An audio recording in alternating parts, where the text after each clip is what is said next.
Stephen Covey, The 7 Habits of Highly Effective People. Powerful lessons in personal change.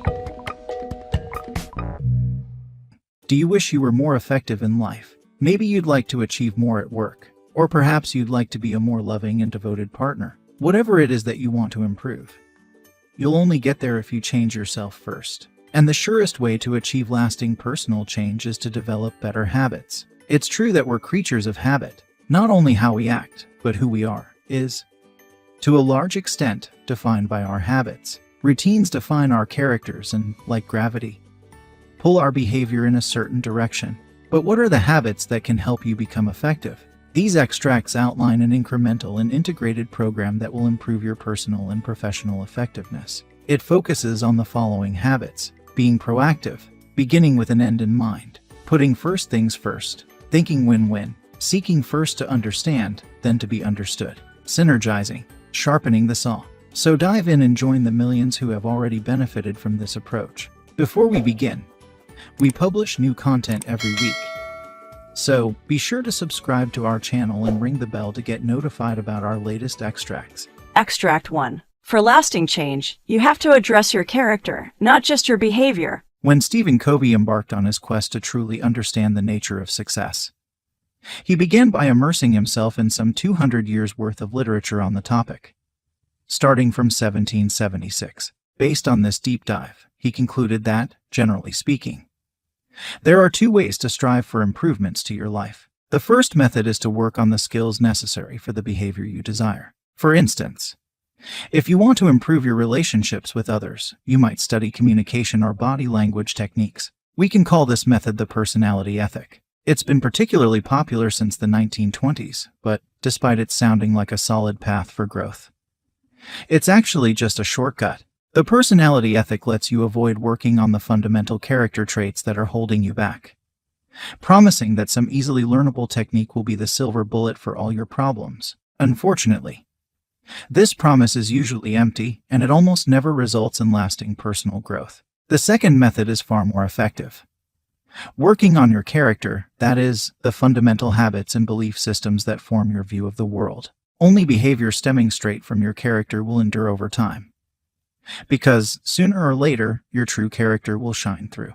This can be called the character ethic, and it emphasizes things like courage, integrity, and the golden rule. It was the dominant approach to success prior to the 1920s, clearly visible in the writings of stalwart individuals such as Benjamin Franklin. So if you really want to change, you need to work from the inside out. If, for example, you'd like to have a happy marriage, you need to first become a more positive person yourself, not just master a few easy techniques that'll make others like you more. So how can you work on your character? Find out in the next extract. Extract 2. Align your way of seeing the world with basic universal principles. If you've ever tried to navigate the streets of a foreign city, you know that a map is useful. But when you navigate the world around you, instead of a map with streets and addresses, you use your paradigms to guide you.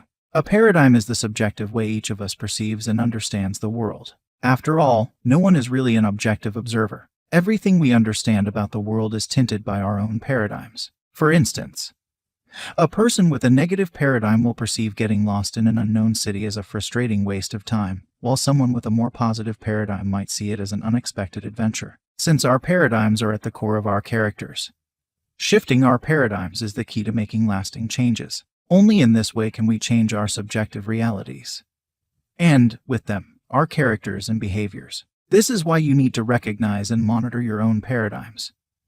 If you don't, you won't know which ones are holding you back. The author experienced a profound paradigm shift once on the subway in New York. It was a Sunday morning, and the subway car was very peaceful. People were mostly reading or resting with their eyes closed. Then a man entered the car with his children. Immediately the scene changed. The children began shouting and throwing things, disturbing everyone in the car. Meanwhile, the father just sat down and closed his eyes. The author was so irritated by the disturbance and the man's seeming indifference that he asked him to control his children. Softly, the man answered that he probably should, but that the children's mother had died a mere hour earlier. Of course, the author's paradigm shifted instantaneously to one of profound compassion and a desire to help. Though not all paradigm shifts are this fast, each one can be just as powerful. So which paradigms should you strive for? The most effective are the ones aligned with larger, Universal principles like fairness, honesty, and integrity. Since the majority of people agree that these principles are good, we can see them as permanent, natural laws. Therefore, the more accurately your map of paradigms reflects this landscape of natural principles, the more realistic your view and the better your chances of success in attaining lasting change. Attaining this kind of principle-based paradigm is exactly what the 7 habits are all about. The first habit, be proactive and take control of your own fate. What distinguishes humans from animals? One crucial difference is that animals are slaves to external stimuli and can only react to these stimuli in the pre-programmed way that is in their nature. We humans, in contrast, can reflect on a stimulus before responding to it, and we can even reprogram ourselves to respond in a specific, desirable way. This means that instead of just reacting to the world around us, we have the ability to proactively influence it. But even though we all have this capacity for proactivity, many people still choose to be reactive and allow external circumstances to dictate their behavior and emotions. For example, they may be in a crummy mood if it's rainy outside or if other people have treated them poorly. You can also hear it in the way such people speak. Phrases like "it wasn't my fault" or "it's out of my hands" are extremely common. People who are proactive, on the other hand, make their own weather. They assume responsibility for their own lives and make conscious choices about their behavior. They say things like "I've decided to," or "let's try to find a solution to this problem." Another way to understand the difference between the two attitudes is to imagine 2 concentric circles. The outer circle is your circle of concern, representing all the things you're concerned about, ranging from the electricity bill to the threat of nuclear war. Inside this circle is the smaller circle of influence, which represents all the things you can actually do something about. Proactive people focus on their circles of influence, choosing to work on the things within their control, and this results in the expansion of their circles of influence. Meanwhile, reactive people focus on their circles of concern, fretting over things they can't alter. This results in their circle of influence shrinking. Proactivity can be a profoundly powerful habit. It even works in the most extreme circumstances. Consider Viktor Frankl, who, during World War II, was imprisoned in multiple German concentration camps. In the midst of this misery, he decided that, although his guards controlled everything about his environment, he was still free to choose how he responded to his circumstances. Though suffering terribly, he could imagine himself in future happier days, teaching his students what he had learned in the camp. His freedom existed in the small gap between the outside stimuli he faced and his response to it. No one could take away this last freedom, and he nurtured it until, like a tiny spark that blazes into a roaring fire, it inspired those around him, including some of the guards. Similarly, you too have the power to decide what happens in the gap between a stimulus and your response. Thus, you can change your behavior and your emotions. To put this into practice, commit to a 30-day proactivity challenge, whether at home or at work. Whenever you catch yourself blaming someone or something external for a problem you face, remind yourself that the root cause is your reaction to the problem. Focus on finding solutions instead of accusing others. Exercise the tiny freedom you have before you respond, and you'll find your capacity for proactivity flourishing. Of course, the author's paradigm shifted instantaneously to one of profound compassion and a desire to help. Though not all paradigm shifts are this fast, each one can be just as powerful. So which paradigms should you strive for? The most effective are the ones aligned with larger, universal principles like fairness, honesty, and integrity. Since the majority of people agree that these principles are good, we can see them as permanent, natural laws. Therefore, the more accurately your map of paradigms reflects this landscape of natural principles, the more realistic your view and the better your chances of success in attaining lasting change. Attaining this kind of principle-based paradigm is exactly what the 7 habits are all about. The second habit, begin with the end in mind. Whenever you perform an action, you're actually performing it twice, first in your mind, when you imagine it, and then physically, when you do it. For example, if you build a house, you'll first visualize what kind of house you want, making plans for the layout and the rooms and the garden, all before a single brick is laid. If you didn't take the time to do this, the construction itself would likely prove very chaotic and expensive without a plan to follow. There'd no doubt be costly missteps, like forgetting to leave room for stairs leading from the ground floor to the second. That's why it's crucial to have the desired end firmly in your mind before you start any task. The more exact and realistic the mental picture of the action is, the better its execution will be, and, hence, the better the results. This kind of visual anticipation works in all possible situations. Most competitive sprinters, for example, are well practiced in visualizing how they will bolt from the starting block, complete a perfect race, and finish in first place. So whether at work or at home, take the time required for visualization. As the saying goes, better to ask twice than to lose your way once. It's much more productive to spend time anticipating an action and visualizing the desired outcome than just plowing hastily on, possibly in the wrong direction. To get started, you could think about one of your upcoming projects and write down exactly what results you desire and what steps you will take to attain those results. But beginning with the end in mind isn't just important for individual projects. As you'll learn in the next extract, you should also have a clear view of your larger life goals. The second habit continued. Write a personal mission statement and integrate it into your daily life. Here's a small mental exercise. Imagine that it's 3 years in the future, and, sadly enough, you've passed away. Take a moment to visualize your own funeral. Imagine your loved ones, your partner, your best friend, maybe your dearest colleague, giving eulogies. Now ask yourself what you'd like them to say. What sort of person do you want to be remembered as? For what do you want to be remembered? Unfortunately, many people spend their time working toward goals that don't really matter to them because they never stop to define them properly. In short, they fail to understand the difference between being efficient and being effective. Being efficient means getting the maximum amount done in the shortest amount of time. But this is pointless if you don't know what you're striving for and why you're doing it. It's a bit like climbing a ladder that's set against the wrong wall.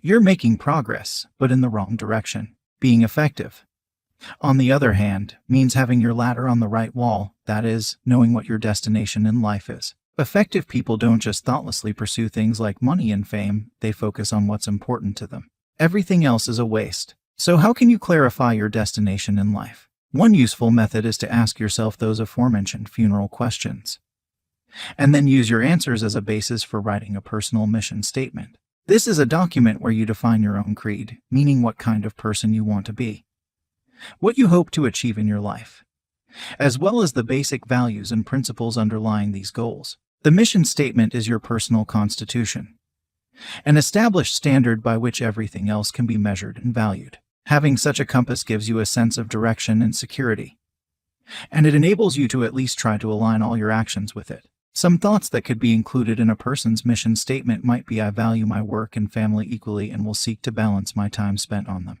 I value a just and fair society and will strive to make my voice heard in political decisions. I will be proactive in pursuing my life goals and will not simply be swept along by circumstances. And so on. As this is a foundational document in your life, you can't just bang it out in one night. It will require deep introspection and several rewrites before you get it right. And even then, it should be reviewed occasionally. The third habit, put first things first. Now that you have a mission, how can you proactively take charge and make it into a reality? Simple, by living it, day in and day out. Of course, in the midst of your everyday hassles, roles, and relationships, this can be challenging, and it demands good time management skills. Unfortunately, most time management techniques focus on increasing efficiency, not on improving effectiveness. But the good news is that you don't really need complicated techniques. Most of the time, it's good enough to remember the simple maxim: first things first. This means rigorously prioritizing everything you do so that the important things are always taken care of first, while everything else is put aside and then dealt with or delegated later. Okay, but how can you tell which things are important? A good place to start is by categorizing all your tasks according to 2 dimensions: urgency and importance. This gives you a 2x2 matrix with 4 quadrants. In quadrant 1 are tasks that are important and urgent, like crises that need to be dealt with right away. In quadrant 2 are tasks that are important but not urgent, like, say, writing your mission statement, building important relationships, and planning for the future. In quadrant 3 are tasks that are urgent but not important, like, say, a phone ringing while you're working on something else. And in quadrant 4 are tasks that are neither important nor urgent, a pure waste of time. In other words, of these, the most important quadrant to focus on is number 2. These actions are the ones that will have an enormously positive impact on your life. And when you work enough in quadrant 2, you'll find far fewer crises emerging in quadrant 1. Unfortunately, many people don't understand the importance of quadrant 2. For instance, When working with a group of shopping center managers, the author found that although they knew that building relationships with store owners was the most positively impactful thing they could do, they still spent less than 5% of their time doing it. Instead, they were constantly busy dealing with Quadrant 1 issues like reports, calls, and interruptions. Encouraged by the author, they decided to start spending a third of their time with the store owners, and the effect was enormous. Both satisfaction and lease revenue shot up.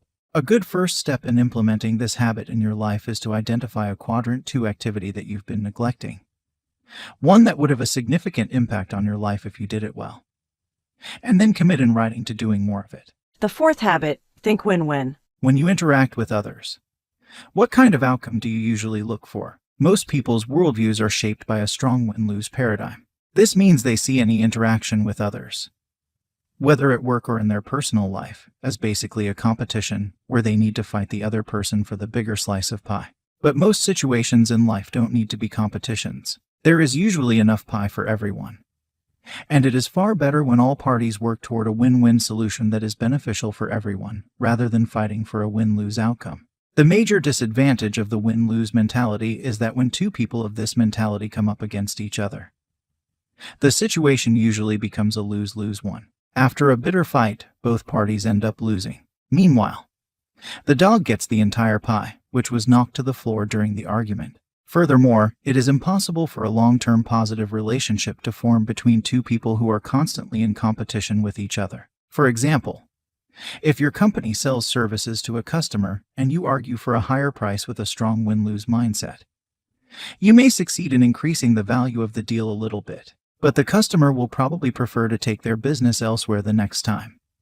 So that, in the long term, you lose also. But if you think win-win, you'll find yourself building lots of positive relationships because each interaction strengthens the relationship, rather than eroding it. In the previous example, if you'd instead sought a mutually satisfactory deal, the customer would probably remember that you'd been fair, and he or she would come back again the next time, thereby increasing your profits in the long run. So it's necessary to keep negotiating and communicating until a solution is found that suits all parties. This is not an easy task. It requires both sensitivity and patience. But the reward is a lasting positive relationship and the creation of mutual trust, from which all parties can profit. A good exercise to start with is to think of an important relationship you have where you'd like to develop a win-win mentality. Now put yourself in the shoes of the other party and write down what you believe would constitute wins for him. Then think about what results would be wins for you. Finally, approach the other party and ask if he'd be willing to try to find a mutually satisfactory agreement. Forming stable relationships with others means investing in emotional bank accounts. A relationship with another person is kind of like an emotional bank account. By putting time, effort, and goodwill into it, the balance of the account grows, reflecting the increasing trust between the two parties. A healthy balance on your account means that both parties are flexible and any miscommunications are quickly sorted out. If, on the other hand, the balance is zero, there's no flexibility and the relationship is like a minefield. Every word has to be carefully chosen to avoid explosive conflict. So how can you grow your balance? A payment could be, for example, finding a win-win solution, sticking to promises you've made, or really listening empathically to the other person. To build strong, long-lasting relationships, there are several major deposits you can make. Always keep promises, be explicit about what you expect of the other person, and be courteous and sensitive even in small matters. Another major deposit is maintaining the utmost personal integrity. This means being loyal to those who are not present, and never bad-mouthing them or revealing what they've told you in confidence. This will prove to those who are present that you can be trusted. But perhaps one of the most important deposits you can make is really trying to understand other people, because this deposit allows you to discover what's important to them, and thus which things they consider deposits. If you do happen to make a withdrawal from the account, pluck up the courage to apologize sincerely. It takes strength of character to do so, and people are usually more than happy to forgive a repentant sinner. The fifth habit, seek first to understand, then to be understood. Imagine walking into a doctor's office and having the doctor listen absent-mindedly to the first few seconds of your description of your ailment before announcing, "I've heard enough," and handing you a prescription. Or what if an optician gave you his own glasses, without bothering to check your eyesight, claiming that since he can see fine with them, they should work for you? 2. You probably wouldn't put much trust in their advice, though these examples sound surreal. We actually often behave very similarly in everyday life, particularly when talking with others. We don't really listen to what they have to say and instead project our own situation onto them, coming up with quick solutions that we can prescribe to them. In general, such advice is seldom welcome, since people usually only trust someone's judgment if they feel their situations have been fully understood. So if you want to be respected as a listener and an imparter of advice, you need to develop the skill of empathic listening. This necessitates a change of paradigm from I'm listening so that I can provide an answer to I'm listening so that I can really understand the person in front of me. Empathic listening means trying to get inside the other person's frame of reference so you can understand them both intellectually and emotionally. According to experts in communication, the words we say account for just 10% of our communication, while the sounds account for 30% and our body language for 60%. So to practice empathic listening, you shouldn't just listen to the words, you should attend to the feeling, behavior, and meaning behind them. One way to work on your empathic listening skills is to observe a conversation without hearing the words. What emotions do you see being communicated? It takes time and effort to master this skill, but the later rewards are well worth it. If you learn to listen in a truly empathic way, you'll notice that many people are fully prepared to open up to you and to reciprocate by considering your opinions and advice. They just need a good, appreciative listener before they can do so. The sixth habit, synergize by treating others with openness and respect. We now come to a habit that all the previous habits you've learned have prepared you for.